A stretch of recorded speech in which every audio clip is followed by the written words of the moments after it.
You're concerned about a lot of the obstacles in the path ahead, and so let others step forward to clear the way, and they get the momentum, they get the accolades, they get the honors.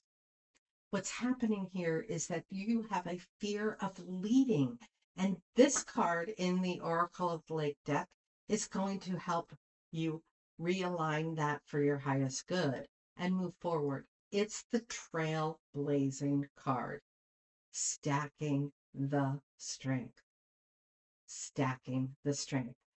This card shows up when you're discouraged about, oh my gosh, there's this I have to get over, this I have to get over. And you're seeing all of the obstacles instead of enjoying the process of removing them and knowing what's ahead. It's a fear of self leadership, and it's denying your strength and ability to move forward.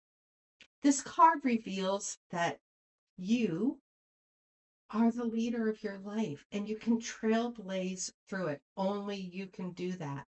It's the only case, it's the only thing that has ever been truly asked of you after all. That be the self leader, define your path and make that trail for yourself. To do so, it's about shifting energy. This is an earth card, right? There are obstacles there, there are rocks, but it's also a guide. This is an Inukshuk, and that is a guide for you. It's telling you to get grounded, stay centered, feel your confidence and your courage rising from within. You don't need more effort to move these obstacles. You simply need alignment to trailblaze your future.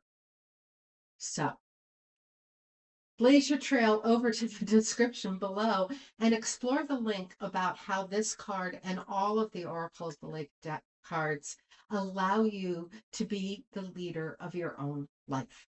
I'll see you in the next card.